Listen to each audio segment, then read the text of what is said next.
퇴근 후 집으로 돌아오면 언제나 현관문이 열려있다. 깜빡하고 잠그지 않았나 하면 그건 아니었다. 난 언제나 확실하게 현관문을 잠그고 확인까지 한 후에 집을 나선다. 하지만 2번씩이나 확인한 내 수고가 무색하게 집에 돌아와 보면 언제나 현관문은 잠겨있지 않은 상태였다. 처음엔 도둑인가 싶어서 서둘러 집에 들어가서 둘러보았지만 없어진 물건은 없었다. 아니, 오히려 집안은 깨끗하게 청소가 된 상태였고 식탁 위에는 생전 처음 보는 식재료로 정성껏 요리한 듯한 저녁 식사까지 준비가 되어 있었다. 심지어 입이 짧은 나조차 순식간에 다 먹어치웠고 그 정도로 맛이 있었다. 너무나 만족스러운 식사를 한 덕에 경찰을 부를 생각은 하지도 않았다. 사실 없어진 물건도 없고 오히려 집 청소에 요리까지 되어 있으니 딱히 부를 이유도 없었다. 게다가 음식 앞에 있는 쪽지를 보고 뭔가 기대를 한 이유도 있었다. 맛있게 드세요. 언제나 지켜보고 있어요.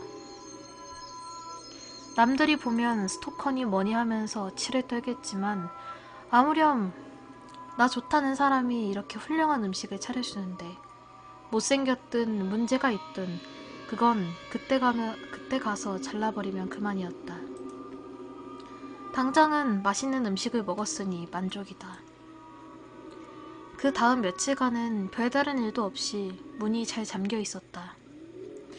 문제는 그때 먹은 음식 맛이 잊혀지지 않는다는 것이었다.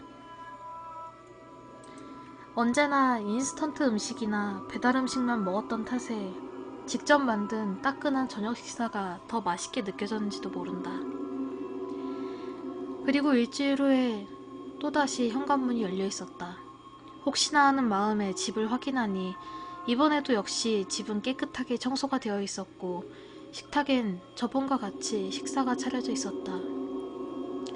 쪽지에는 맛있게 드세요. 당신을 응원합니다. 라고 적혀 있었다. 기쁜 마음으로 말끔히 먹어치운 후에 만족스럽게 잠자리에 들었다.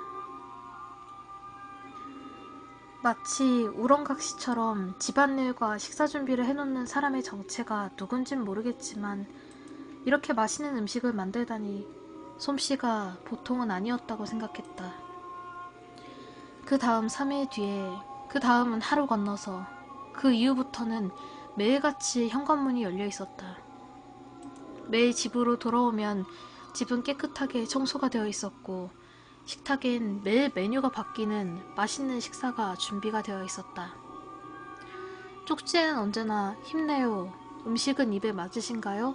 응원할게요 등의 글이 써 있었다. 음식들이 얼마나 맛이 있었는지 점심은 입에 넣기도 어려울 지경이었다. 언제나 퇴근 후에 집으로 돌아가서 끝내주는 식사를 기대하면서 하루를 버티곤 했다. 시간이 지날수록 음식은 더 맛이 있어졌고 이제는 다른 음식은 입에 대기도 힘들 정도였다. 변화가 생긴 건 한 달 정도가 지났을 때였다. 그날 역시 문이 열려 있었고 기쁜 마음으로 집으로 돌아왔다. 식탁에는 여지없이 음식이 차려져 있었다. 그런데 이상하게도 똑같은 음식인데 전혀 그 맛이 나질 않았다. 오히려 삼키지도 못하고 다 개운해버렸다. 상황 파악을 하지 못하고 어리둥절해 있는 내 눈에 식탁 한쪽에 놓인 쪽지가 보였다. 쪽지를 들어 내용을 보니 늘 보던 응원의 글이 아닌 다른 내용이 있었다. 식탁에 돈을 놓고 가면 내일은 돈의 액수만큼 그 맛을 느낄 수 있을 거예요. 장사를 하려는 건가? 우렁각시인 줄 알았는데 엄청 고차원적인 식당의 홍보였나? 돈의 액수라는 건 뭐지?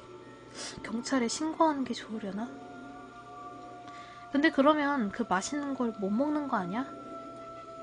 순간적으로 이런저런 생각이 들었다. 하지만 어차피 결론은 나와 있었다. 이제 와서 돈 좀 내고 먹는 게 무슨 대수겠는가. 이상하게 장사를 하는 장사치라면 까짓거 손님이 되면 그만이었다. 그 즉시 밖으로 나가서 현금 인출기에서 50만 원을 인출해서 식탁 위에 놓았다. 이왕 줄 거 화끈하게 주지. 어차피 다른 음식은 입에 대지도 못하게 힘든 상황. 당장 그 맛있는 걸 못 먹으니 좀 감정이 격해진 것 같았다. 그날은 굶주림과 기대감에 일찍 잠이 들었다. 다음날 음식은 입에도 대지 못하고 반쯤 정신이 나간 상태로 하루를 보냈다.